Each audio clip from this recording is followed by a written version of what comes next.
annoying and make it hard for us to focus. So once again, it's a skill, and if you keep going at it, hopefully you'll find that it becomes both less annoying and more easy to concentrate.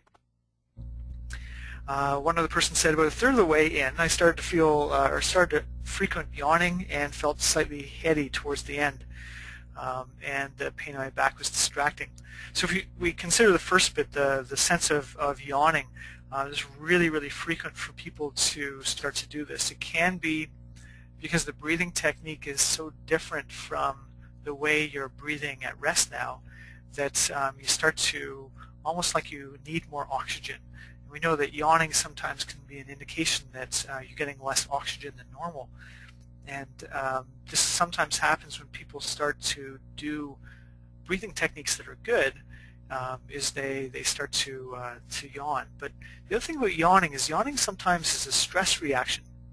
And if the pain has caused your automatic systems to work in a way so your breathing is quite abnormal, and then you start to try to bring it back to a normal, that will actually in itself be somewhat of a stress to your system. And so the possibility is the yawning may be happening because of stress. And once again, we believe that if you can keep on going with it, then in time that's going to resolve. The feeling of being heady, so some people would would probably call the same thing spacey, or even like you're fuzzy or a little bit dizzy. This is another thing that can be due to the changes in the chemistry when you're breathing.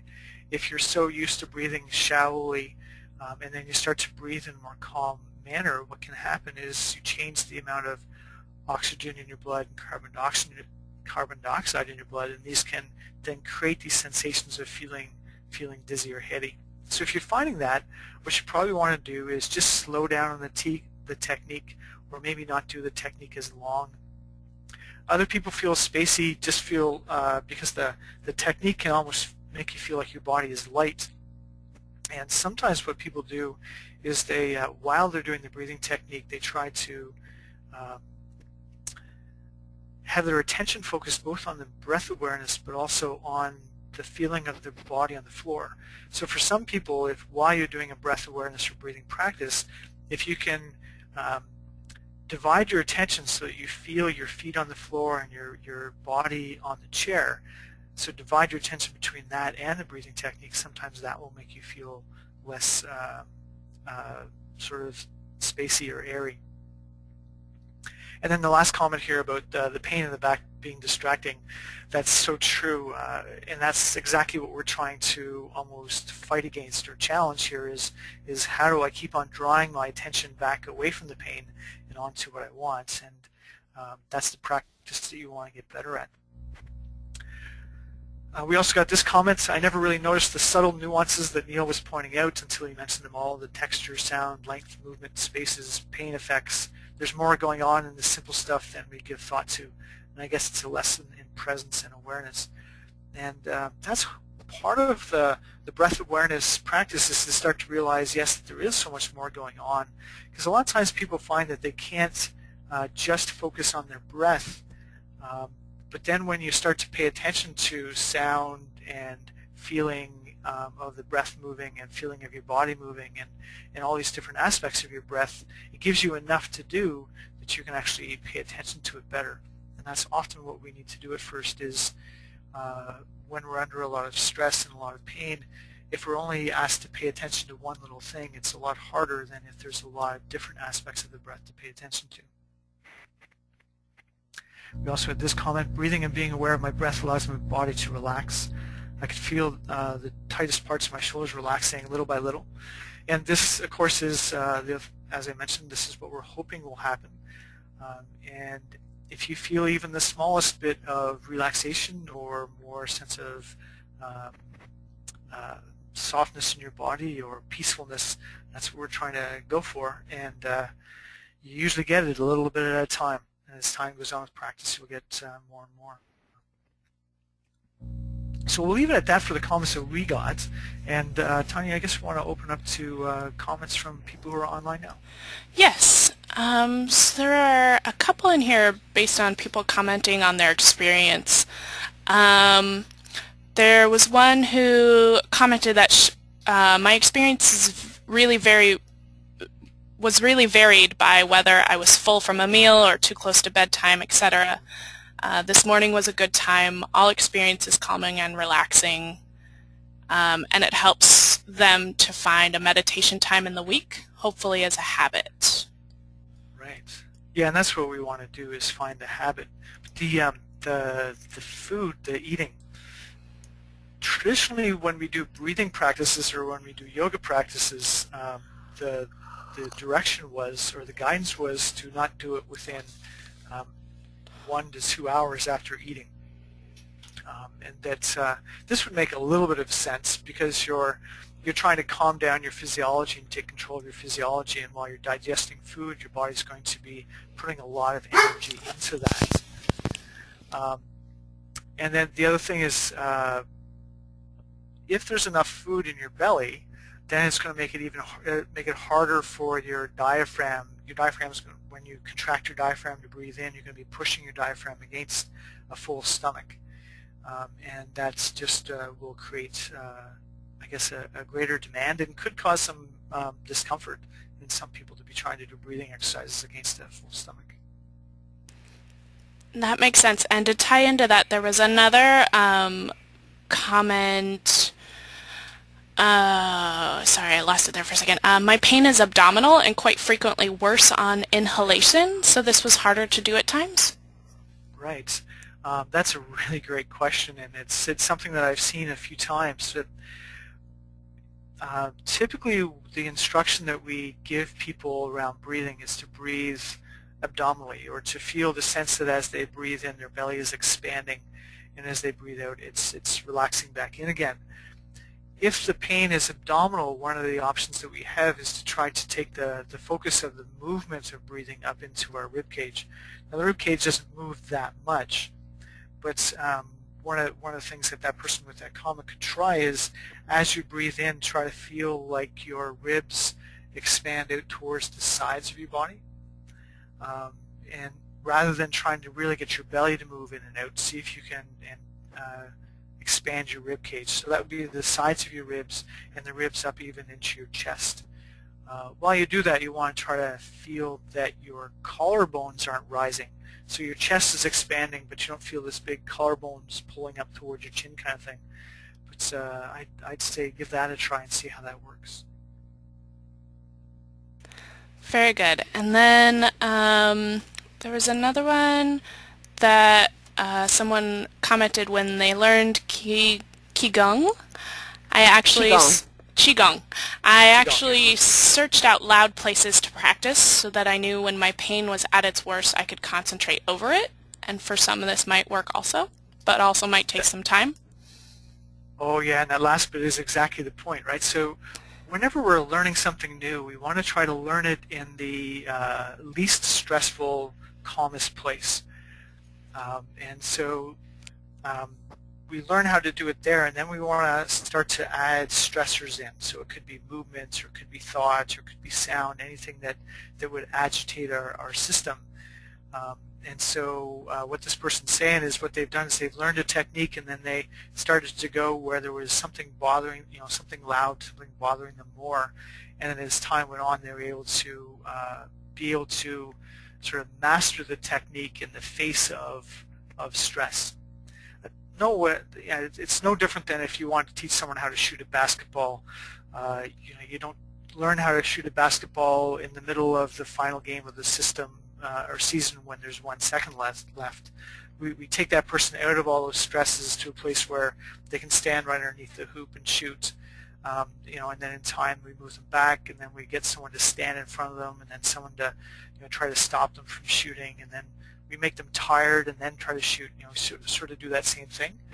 And that's exactly what we'd want to do with the techniques and the practices we're learning here. Is the idea of this breath awareness and the breath control and the body awareness is to learn them in the most comfortable, calm place, and then start to add movement in and add more movements and more stress, so that you can start to use these techniques through your life, because they don't necessarily invade all of our life. Right? You may find that if you practice breath awareness, you may notice that you're actually doing some calm breathing at other times in the day, like it's just something that your body starts to do. But chances are, if you don't practice it under stress, you won't get better at it doing under stress. You'll just get better at doing it when you're calm. That's very good. There's another one from a few different people who are hoping that you haven't answered that already. They said who are having, because of their pain, they have trouble sitting still and are wondering if you've got any recommendations for how else they might go about it. Should they lie down? Should they be moving? Any suggestions on that? Yeah, so no, we haven't got to that answering that yet, but that's a really, really good point. Is what I would suggest to everyone is to be in the best position of comfort first. So if laying down on your back or on your side or on your belly or laying in a recliner, if in your bed, if that's where the place where you can get your pain the least, then I would say do it in that position first. And then what you want to do is, as time goes on, try to pick, say, another position that's not really horrible, but something that's a little bit more bothersome, and sort of move along that way. The other thing is, in terms of time, you may find that if it's, you say, oh, I can sit for a couple minutes, well, then I would say, well, do the practice for that couple of minutes, and then what we'd hope is that by doing the practice, it would calm the system so you can actually stay still longer. But that really takes a lot of time to do, a lot of practice to get those changes to happen. There's a question about whether there's a correct ratio for breathing in versus breathing out. Do you double the time, or your thoughts on that? Okay, so the first thing I want to say about that is if we're going to do that, that's a breath-controlled practice, whereas what we've been doing so far is more of a breathing awareness. So if you may be saying, okay, well, I was doing this breathing awareness and I was noticing that I breathe in, I don't know, half as long as it takes me to breathe out, or something like that. That would make a lot of sense to notice that kind of thing. We don't know what the very best ratio is. When we look at the science, there's science that suggests that, a lot of science that says that what we want to do to calm our systems down the most is to lengthen our exhale. And so we typically want our exhale to be at least the same length as our inhale is. So a 1-to-1 would be sort of the minimum in terms of relaxing. But beyond that, there's no science that says this is exactly the right way to do it. I think maybe we should move on to the next section and go through a few of the submitted questions for questions about the breath awareness practice, because some of the questions that are being submitted now leak into that section a little bit. So. Okay. All right. So the first question we had about the exercise says, does it matter what time this exercise is done? So this question also went into the does it matter in terms of before or after eating? And this person also said, Neil mentioned that one should not do this in your bed as your mind associates with sleep. This makes sense, but I've just found that doing 20-minute breathing exercise in bed in the morning after I wake up seems to be the most helpful for getting the day started. I have not tried doing breathing exercise consistently during the day other than in yoga. So let's tackle the fact that this person was doing it in their bed first thing in the morning. They found it really helpful. I would say thank you so much for saying that. This is the kind of information that is so key, is that we have these general guidelines of it's probably not best to choose laying down in the bed in the position that you're going to sleep in to do these exercises. However, here's someone who says, well, I did that and it actually works wonderful for me. And I think that's we've got these generalities that we believe in, but then there are so many people who try those things and say, hey, that actually does work for me, so I don't follow the general rule. And that's what a lot of us have to try. What I would say is that one different thing about this is that the person's doing it first thing in the morning when the whole body is ready to wake up, so the chemistry of your body is going to be less likely to be ready to go to sleep at that time. So the person asked about what time is the best time to do it. The tradition of yoga says the best time to do breathing and meditation is at dawn and at dusk. There's, in terms of the science, again, I can't tell you that that's been supported by science. I also can't tell you, I haven't read anything that says that's wrong. I just haven't read anything that says that that's right. I think for most of us what we want to do is practice it more than just first thing in the morning and last thing in the evening. If we're in a chronic pain state, we want to practice this more times than that. So, that at least 5 times a day. And yeah, I think that covers all of the points that were in that. But again, thank you to the person who posted that, because it's so key that I'm trying to give guidelines, because that's what we have. And sometimes you will find, the people who are listening here, you'll find that you do something that's sort of contrary to these guidelines, and if it works, it works. That's what we need to do. When we try to come up with a recipe for chronic pain management, it just doesn't work all that well. There are a few questions specific to people who have trouble exhaling without coughing, or people who have trouble inhaling deeply without pain, and people wondering if you've got any tips about that. Okay, so exhaling without coughing, I'm not sure how to address that. The question makes me wonder, does the person have a cold? Does the person have a respiratory condition like emphysema or bronchitis? It is related to asthma. To asthma, okay. Yeah, this is where I think what you need to do is you need to find someone who understands asthma and understands breathing practices for it to get very individualized attention. I don't think that there's any way specifically I can I can't think of any great guidance I can give across a webinar. Something I'd need to work with the person and see what their asthma is, how bad it is, and all those things to be able to figure out the right solution for that one.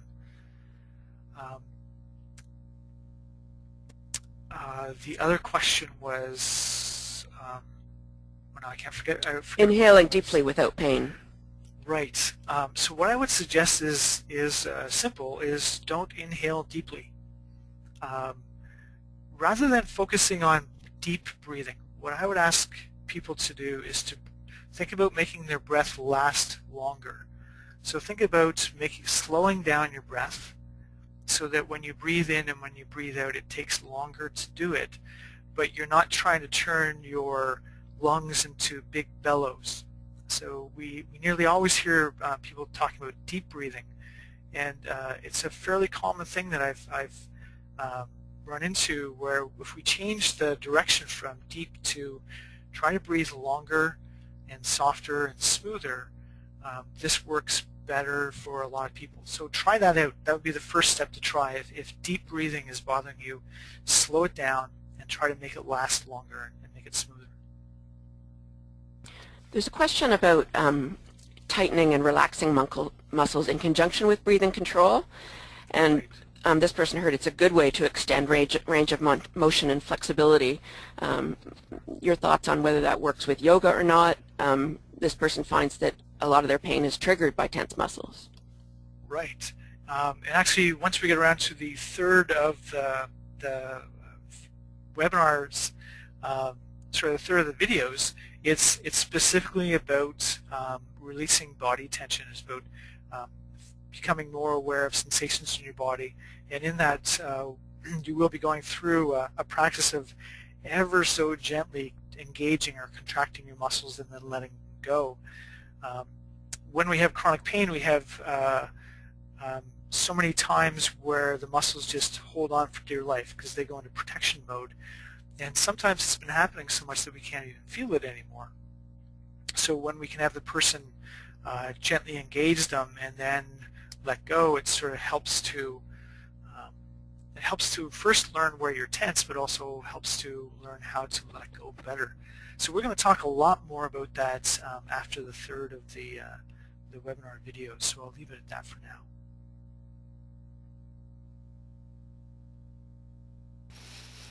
Neil, you could probably continue on, with what's on the slides. Okay.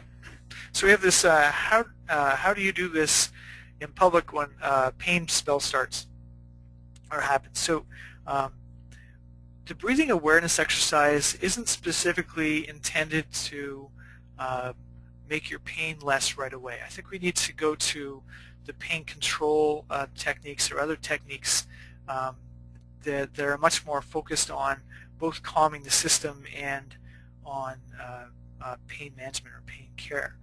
So you may find that breath awareness isn't of any value when the pain gets bad, especially if the pain's really bad. It's when the pain spikes to really severe levels, we probably want to get into other techniques besides breath awareness, because it's hard to calm your pain down with breath awareness. It works better when the pain is sort of that mild to moderate level. I should point out, though, that there are since I've gotten interest in this, I've talked to a lot of athletes and asked athletes, so when you are stressed, right, when you're about to compete, what do you do? And some of them, what they do when the stress gets bad right before a competition, which for all of you listening, if you have stress, that could make the pain get worse. So what they often do with the stress right before competition is just to stop and pay attention to the feeling of breathing. And that they found, some people have found that with practice, this lets all of the other stuff, all the other chatter, and all the other stresses release some, so that they feel less stressed, and therefore, if they were in pain, they would feel hopefully less pain at the time. So whether you can do this in public is going to, I mean, it's much more difficult to do it there. And to the question of how do you do this when you're in public, well, obviously you only can do this when it's safe, because if you're going to draw your attention inside you, you have to make sure that you're not going to cause any sort of accident or run into anyone or anything like that while you're doing it. But in terms of public, you'll probably find that in time you'll be able to divide your attention between what you're doing and a breath awareness, so that you actually can do this in public to decrease your pain some. But as I said, I think it's not going to be like the best breathing or the best pain relief. It's not what most people say.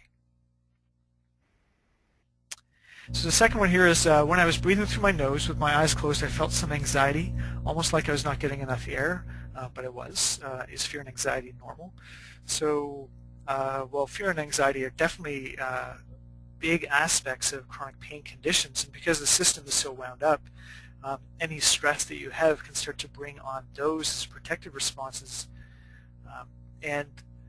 This is once again, if anxiety is coming up while you're doing any of these techniques, it puts you into the group of people who likely need very individualized assessment and instruction into how to do this, because it may be that with your best efforts you're trying to follow the instructions, but it's possible that you're not, and that you might need the guidance of a physical therapist or a yoga therapist to guide you into how to do the breathing exercises better.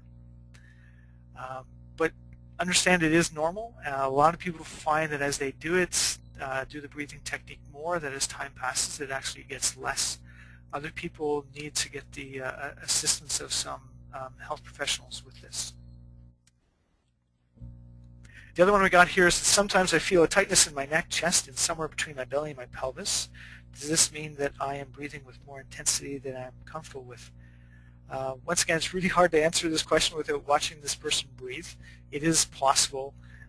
It's a common thing that for a lot of us, when we start to pay attention to our breath, we really start to take control of it without even trying, and there's a lot of tension. And you actually find in the next technique that we do in terms of the breathing, the breath control technique, there are aspects of it that are trying to get us to be able to become more aware of how much tension we have in our body when we breathe, and of course how to let it go. Now, if this person who wrote this, one other thing that we could do is say, well, let's go back and do it again. So do the breath awareness exercise again, and you tell me, does it feel like everything is really tight inside you when you do this? And that's often what we need to do. You know, the person doing the practice is having an experience, and they tell the instructor, well, this is what's going on, often the best thing is for the instructor to then go back and say, well, try it again, and let's sort of consider this more and see, maybe that is what's going on, or maybe it doesn't feel like that's what's going on at all. And so we can try to sort it out better that way. So as you can see with a lot of these things, there's no black and white answer. So I think it's time to go back to some questions from our audience. Neil, there's one question asking, when you're doing this exercise, would there be any benefit from doing it in a warm and steam-filled environment? Have you heard anything about that? Well, I haven't heard of anyone specifically doing breathing exercises in warm, steam-filled areas. We definitely know that in terms of the yoga world, there are people who love the hot yogas, the Bikram and Moksha yoga thing, practices where you actually turn up the heat and turn up the humidity. And there are also some respiratory conditions that are going to do much better in that environment. So could there be benefits? Yes, there definitely could. Would it benefit everyone? I'm guessing probably not. I think it would be very specific people. Once again, that's where the sort of individualized assessment would come in to be helpful. I had one more. Oh, where did I just put it? Essentially, the person was saying that at the end of their practice, they noticed that their shoulders were slightly raised, almost in a tensing manner, but just they were raised more than they should have been relaxed down, and wondering how they can avoid that or help to notice that better, or... Well, the helping to notice it better would be just do that. Start to pay more attention to it. So it may, so if a person's had this experience, the first thing that I would wonder is that happening all the time and they've never noticed before? It's a good chance that that's going on. Or it could be that the effort that they're putting into the practice at the beginning is more than they actually need. And pretty much any of the practices that we do, we have to find that right balance between effort and letting go, where we're putting enough effort in, but not so much that things are getting too tight. So just in terms of if you find that that's happening to you, and it is a common thing that people find that there's a lot of tension across the top of their shoulders and their neck, one of the strategies that you can do is that as you breathe in, you try to feel like as you breathe in, almost like your sternum over top of your heart is lifting up a little bit, just gently. You're not trying to pull it up to the sky or anything. You just feel like your heart is lifting up as you breathe in. And then as you breathe out, you try to keep the sense of that being high at the same time as you let your shoulders sink down on either side of it. So you breathe in, it's almost like the energy of your breath is coming straight up through the middle of your body, lifting up your chest and sternum, and then that you maintain that sort of sense of length. And as you breathe out, your shoulders just soften down on either side. And some people find that gets them much more in practice of letting their shoulders go when they do the breathing. So give that a try. Neil, Jerry is just asking for some clarification that you just said the exercises should be done 4 to 5 times a day, and he just wants some clarification on the duration of each of the sessions. Okay, great. So when we're doing any of the breathing exercises, I had to look through the scientific literature to try to find out, is there a sort of the best length of time? And there have been a couple studies that have shown that when you do rhythmic breathing practice, so this won't specifically relate to the breath awareness exercise, but once we get into the other practices where you're sort of doing some rhythmic movement and rhythmic breathing, that with those that you need to try to do them, you want to try to get to beyond 4 minutes. That when people were doing these rhythmic breathing practices, which just means sort of breathing out with a steady rhythm, that after about 4 minutes, people start to, their nervous system start to produce more serotonin.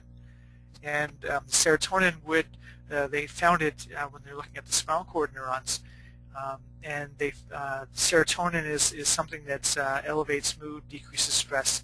And so the best research that I can sort of find would say try to get past 4 minutes when you do it.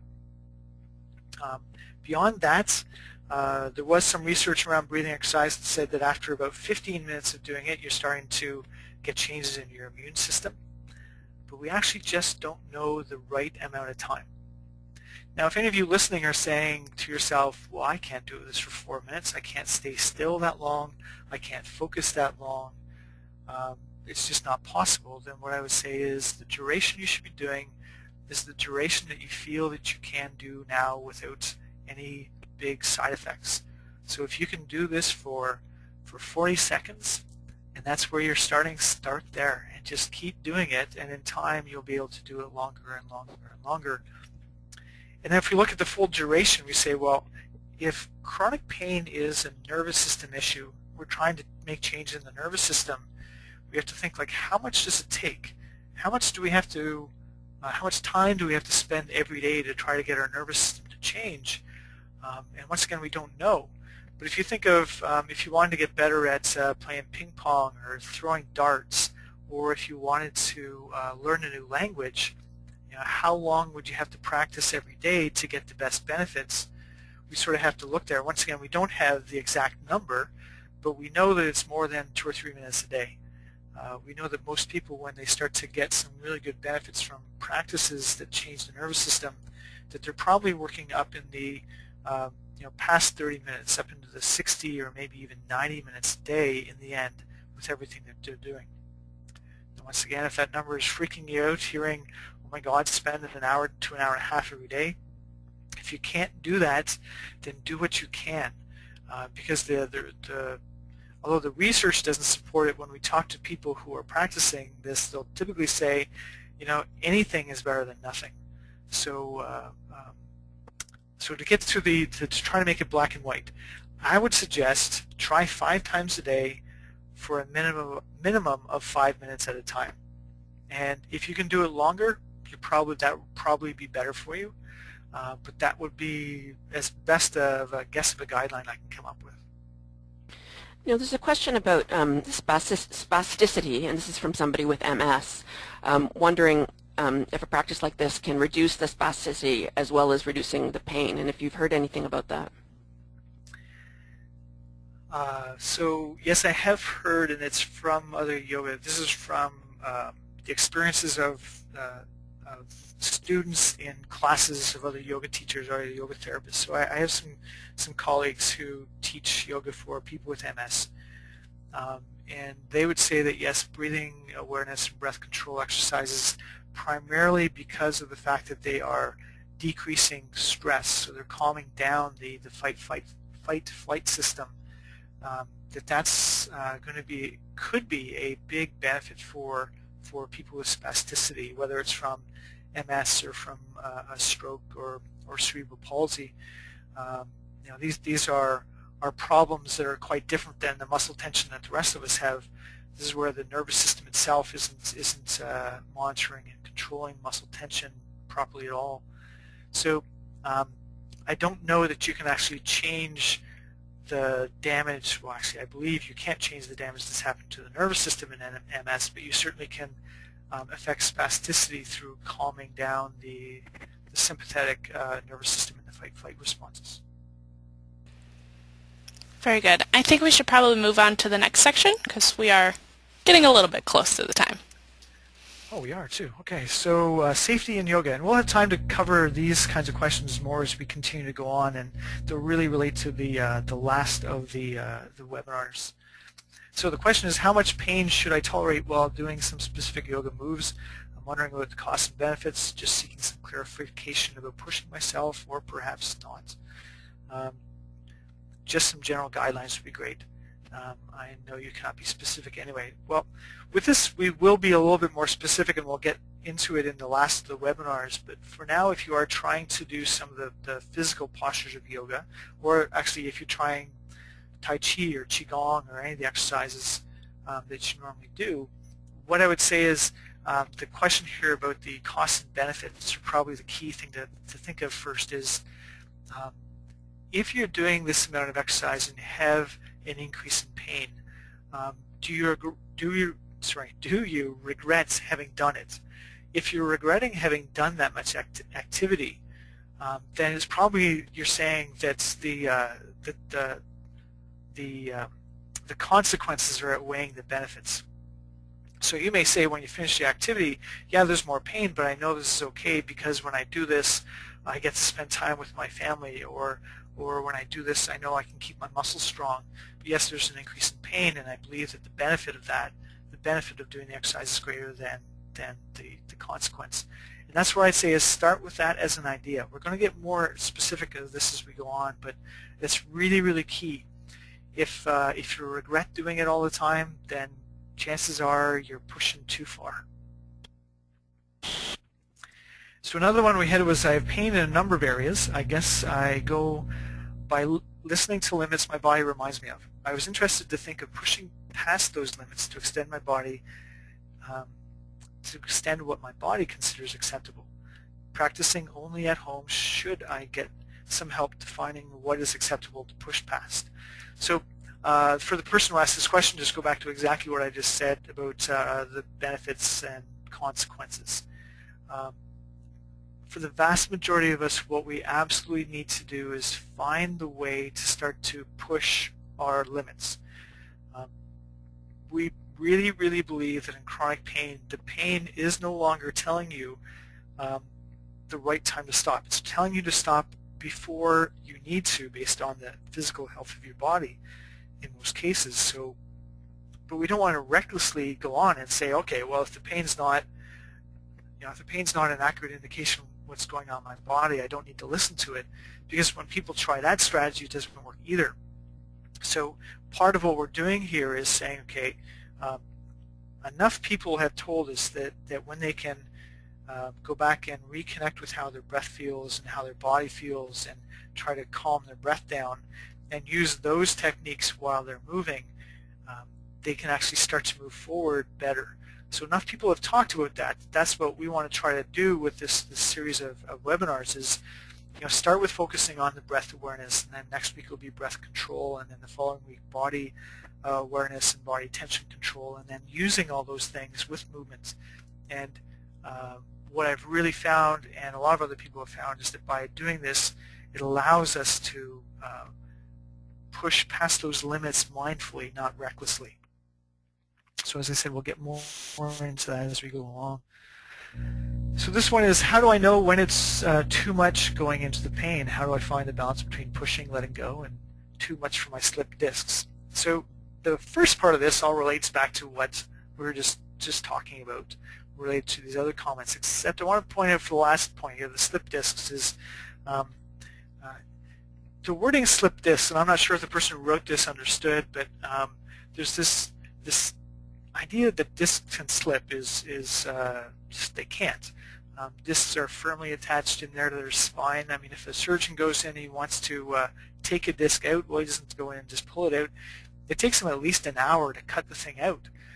These discs don't slip around. Discs do seem to get sore, and they definitely do bulge, but they do not slip. And the problem is if in your mind there's this idea that there's this thing slipping around inside you, that's going to create a sense of danger and a sense of fragility, and your nervous systems are going to be affected in a bad way by that.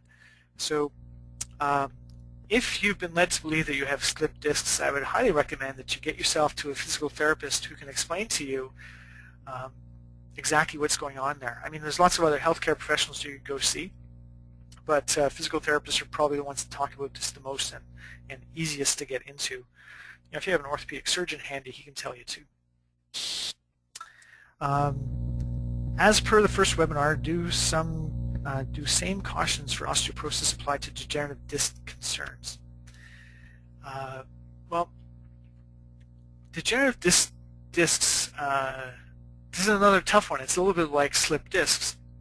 I said every one of us, as we get older, our discs actually change. There's wear and tear that happens to our discs just like everything else in our body. And there's this thing called degenerative disc disease that we all know now that actually degenerative disc disease isn't a degenerative condition really at all. It's not really a disease. It's a natural process of wear and tear. But the radiologists of the world continue to look at x-rays, and CT scans and MRIs and say, okay, there's degenerative disc disease, or there's, the discs are degenerative. But really what they know is that this is typically normal.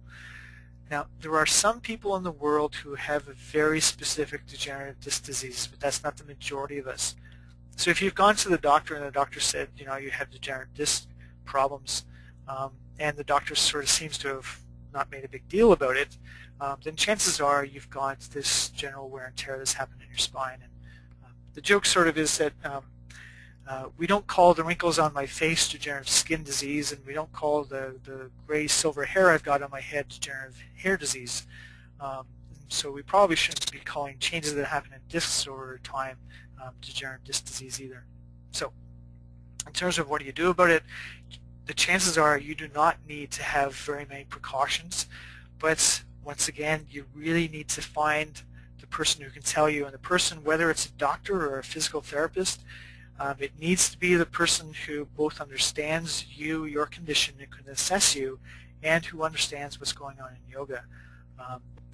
It's one of the troubles we have around yoga teachers. The yoga teachers may not understand discs all that well, so they may not be able to inform you really well. And then from the other side, if they don't understand yoga, it's hard for them to tell you what you should and shouldn't do within the yoga class. So that brings us back to more questions. Neil, there's two so far in this one, and one of them is something that we touched on in the last webinar. But in relation to safety, could you talk a bit about the different kinds of yoga? This person's asking about something called yoga nidra and wondering about safety in relation to people who have pain. Okay. Well, yoga nidra is actually yoga sleep would be the strict translation of it. It's actually it's a type of yoga meditation. So it's the meditative heart of yoga. And there are now classes and courses. The big one in the States that's really excellent is called I Rest, like a little I, then rest. And those are excellent trainings in the meditative heart of yoga. So in terms of our physical body, there shouldn't be a whole lot of risk concerns or safety concerns around doing meditation, unless you're trying to meditate in some unusual position. Or possibly if you have, there would be some psychiatric conditions that you'd want to take care of around meditation, and I'm guessing that there probably would be some blood pressure issues that you might want to take care of. But for the most hand, the meditation side would be a more safe aspect of yoga. In terms of the other styles of yoga, I don't think it's so much the style of yoga that has to do with the safety as the experience of the teacher and the teacher's ability to get people to do what their body is ready to do and not to compete. We come into a yoga class, whatever style it is, and we compete. Sorry, my dog's barking in the background here.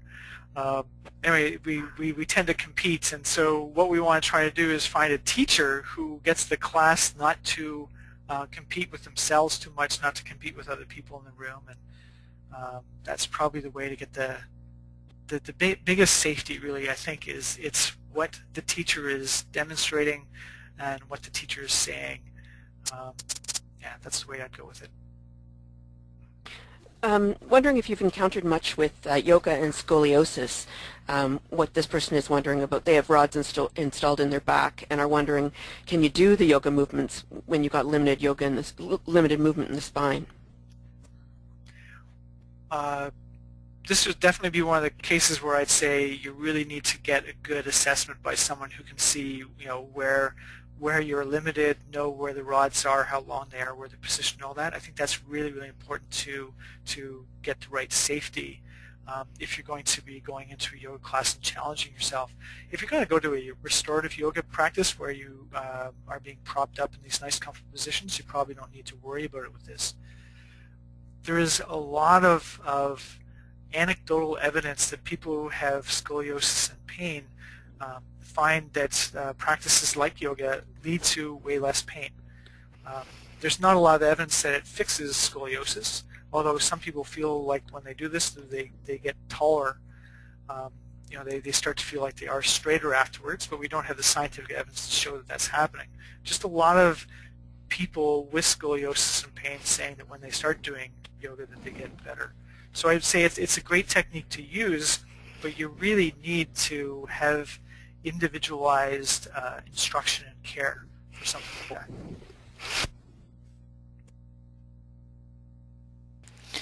I should add one other thing is I don't want you to get the idea that I think that you're going to fall apart and break yourself really easily. If you have scoliosis or any of these other conditions. So we want to be careful that we don't get too afraid, but at the same point we want to take good care. So you're likely not going to fall apart doing the yoga practices because our bodies tend to be pretty solid. We just need to be careful and not cause more troubles with yoga. Neil, maybe one more on the yoga styles, and then if we want to just touch a little bit on the research. I know there's not as many of those questions, but I do have one more. Someone asked what a gentle style of yoga is for a first-time beginner. Oh,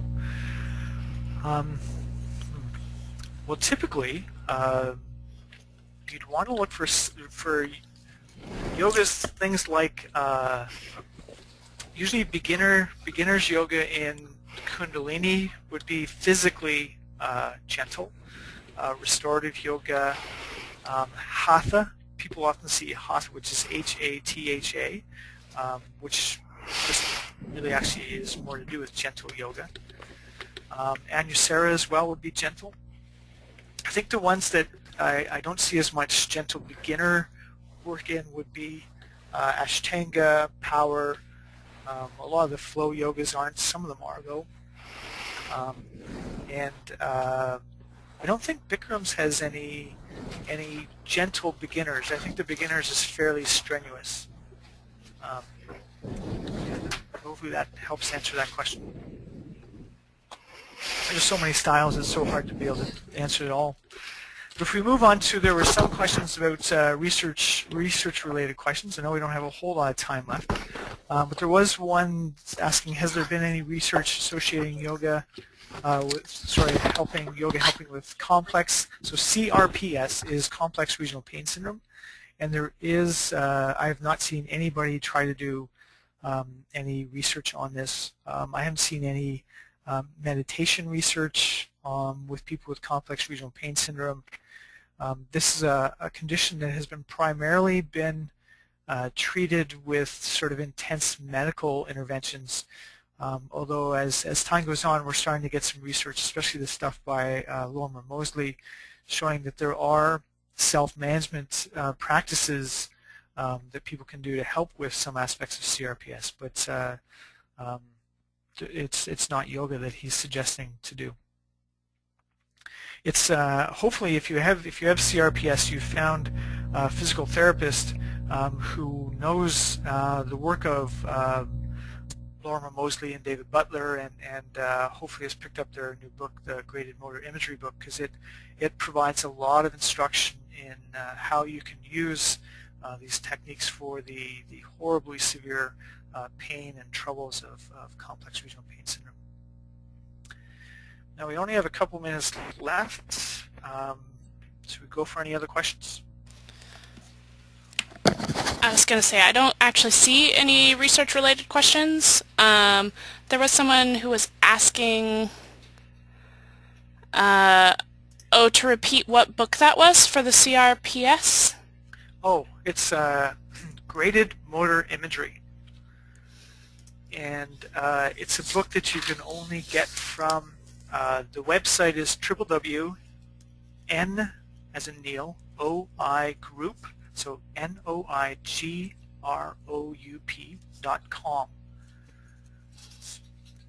Okay, and I can also, I'll post that on our blog post as well, so it's so people can access it.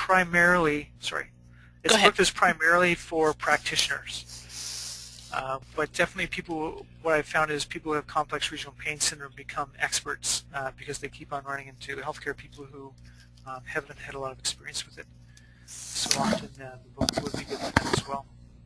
Have you come across any research to do with post-surgical pain and yoga? And breath awareness? Oh, actually, post-surgical pain and breath awareness, no. And I've only seen one good study on post-knee replacement pain and meditation, and it was very, very much in favor. The group that's added the meditation practice into their post-op, I can't remember all the things that they measured now, but there was a definite better improvement in the people who are using sort of meditation and breath practices after total knee replacement, which would make a whole lot of sense because we know that those practices decrease inflammation, and after the trauma of a joint replacement there would be a lot of inflammation. And have you come across any research to do with breath awareness and chronic fatigue syndrome? No. And I'm trying to think of, there is research around yoga and chronic fatigue. I'll have a look to see if I can find anything on breathing, breath control practices or meditation practices, but very, very few people have looked at actual breath awareness practices. They've looked at the breathing control or meditation, but I'll look into that and see if I can find anything before the next webinar. So I see the time's pretty much up. I just wanted to add one other thing, is this last slide here. I've jokingly told people that there are 4 P's of success when you're trying to work at pain care and managing pain through self-management. And it's sort of a joke because they're not really all 4 P's. But we need to practice. We need to do it over and over again. We need to be patient because these changes don't usually happen very quickly. We need to persist, and we need to find a way to have compassion to ourselves, because we tend to beat ourselves up a lot when we don't succeed really quickly. The little picture that you see on here is a picture of some rocks that were balanced on a fairly windy day on the rocks down in Stanley Park in Vancouver, and I watched this guy lifting these up. The bottom of those rocks would have been about 3 feet tall. And so as I walked up, I saw this guy. He had the 2 on the outside done, but he was working on the middle one. We watched him sort of drag the one rock up and then put that sort of oval rock up on top of it. And it took him 45 minutes where he'd stand and he'd sort of think that he had it, and then he'd move away until he finally got those rocks to balance. And it's definitely a show of if we stick with it long enough, sometimes we get to be able to do things that you'd never expect. I mean, if you looked at those rocks, you'd never expect it to be able to stand up on their own, let alone on a day that was windy. And that's sort of where we have to do, is try not to let our expectations that this pain is so bad and it's been there so long that we won't be able to change it at all. We need to try to let some of that go and stick with it and see what we can do in the end. So I'm hoping you will be able to stick with it and work on the other practice, and we'll talk more next week. Great, that's wonderful. Thank you so much, Neil, for the presentation and for answering all of our questions so well. And thanks everyone for joining us today. Later you will receive an email, later today I hope, with a link to the breath control video that'll be for practicing for this week. And then we will join together again next Friday at the same time at 11 a.m. Pacific on the 18th for discussing. We'll do the same format, so it'll be with those same questions. You can submit your questions where the videos are posted, as well as you can email me, or there will be a link in the email to a survey that you can fill out with some of your questions. And we will move forward just like this one did. Thank you so much, everyone, for being here. And we look forward to seeing you next week.